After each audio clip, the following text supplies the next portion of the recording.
Assalamualaikum warahmatullahi wabarakatuh. Kawan semua, selamat datang di Kota Batam.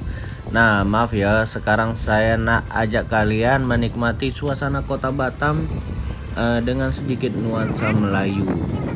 Nah, tadi kita ada di pusat pemerintahan Kota Batam, di mana gedung Wali Kota Batam, gedung BP Batam, DPRD, dan kantor kejaksaan, imigrasi Batam, lah dia ada di sana lah ya kan.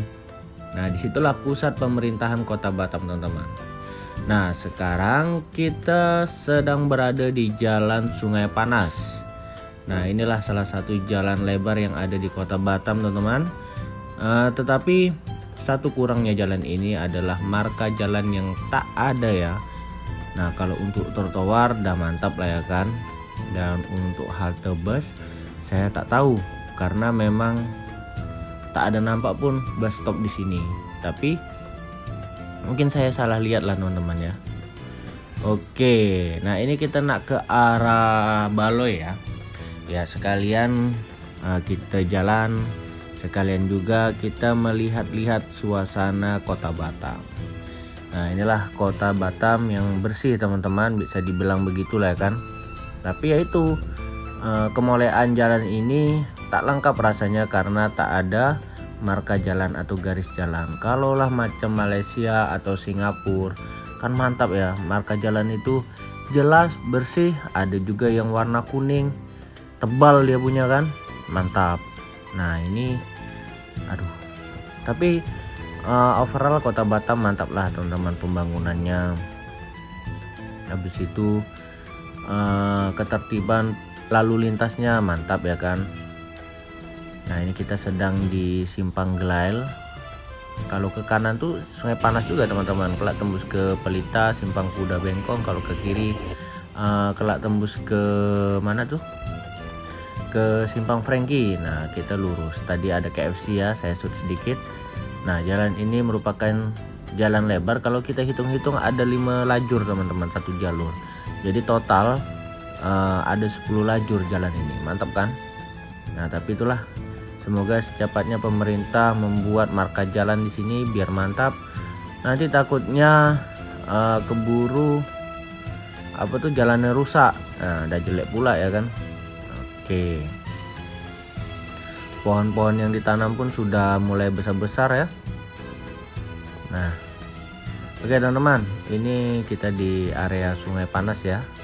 Kita ke arah Simpang Jam atau yang sekarang ada flyover Laluan Madani. Nah, kawan semua, Batam dibandingkan dengan 10 atau 15 tahun yang lalu jelaslah jauh berbeda dengan sekarang ya. Karena dahulu jalan tuh masih kecil. Walaupun sekecil-kecilnya jalan zaman dulu, kalau dibandingkan daerah lain itu masihlah jauh lebih besar.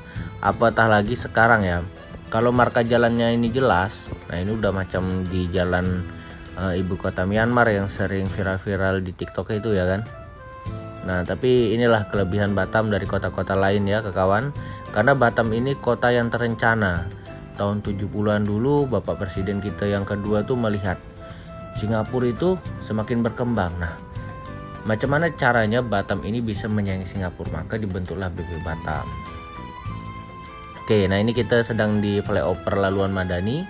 Dahulu kawan, sebelum ada flyover ini, Simpang Jam ini memang titik kemacetan lah ya. Dan sekarang alhamdulillah sudah lancar. Nah, menyambung cerita kita tadi, alhasil tahun 70-an itulah awal mula berdirinya Otorita Batam teman-teman. Nah, dengan ketua yang kepala Otorita Batam yang baru itu adalah presiden kita yang ketiga, Bapak B.J. Habibie. Nah saat itu dibangunlah infrastruktur jalan, mungkin pelabuhan, bandara, kawasan industri. Nah ditariklah atau diundanglah investor-investor untuk membangun pabrik elektronik, garment atau galangan ya kan. Nah baru kemudian didatangkanlah pekerja-pekerja mungkin dari daratan Sumatera sana, dari Jawa ya kan. Nah terjadilah komunitas yang lebih besar di Kota Batam. menambah penduduk yang memang sudah ada di sini, yaitu orang-orang Melayu lah ya kan. Dahulu orang-orang Melayu memang sudah mendiami kota Batam mungkin sejak ratusan atau ribuan tahun yang lalu. Nah, dengan ditambah pendatang-pendatang ini, kota Batam semakin membangun, semakin besar, dan hingga sepertilah sekarang. Nah, awal mula tuh teman-teman, penduduk Batam itu hanya 5.000 jiwa ya, menurut berbagai macam sumber. Nah, sekarang nih sudah hampir 1,3 juta jiwa. Nah, bayangkan berapa ribu lipat. Ya, macam mana hitung deh ya. Nah, segitulah, berkali-kali lipat kota Batam ini bertambah jumlah penduduknya ke kawan. Nah, sehingga macamlah sekarang nih kan. Nah, ini kita sedang di Jalan Bunga Raya ya teman-teman, ke arah Simpang Baloi. Nah, sebelah depan kanan kita itu adalah BCS Mall. Oke, nah ini adalah mall legendaris yang ada di kota Batam teman-teman. Ramai dan baguslah mallnya ya kan. Oke, nah seperti itulah teman-teman, dengan nuansa Imlek ya. Ada kayak patung naga di depannya itu. Nah, ini sebelah kiri itu adalah salah satu moda transportasi yang ada di kota Batam. Nah, jadi teman-teman, menyambung cerita tadi ya, dari 1,3 juta penduduk kota Batam, nah itu meliputi setengah dari jumlah penduduk provinsi Kepulauan Riau. Nah, kawan semua bayangkan ya. Jadi Batam ini ya jelas kota terbesar di provinsi Kepulauan Riau dan di daerah Sumatera ya, bukan di Pulau Sumatera. Di daerah Sumatera atau di gugusan Kepulauan Sumatera, Batam itu nomor 3 dari jumlah penduduknya. Jelas di belakang Palembang dan Kota Medan. Oke, nah ini kita sudah sampai di Simpang Baloi ke kawan. Ke kanan itu ke arah Nagoya, Pinwin, Windsor, ke kiri itu ke arah Tiban sana ya kan. Kita lurus teman-teman. Ini adalah Jalan Duyung. Nah, kita nak ke Batu Ampar. Tapi video kita cukup sampai di sini ya ke kawan semua. Semoga ke kawan semua sehat. Nah, bisa menonton video-video dari channel saya. Sekian, assalamualaikum warahmatullahi wabarakatuh.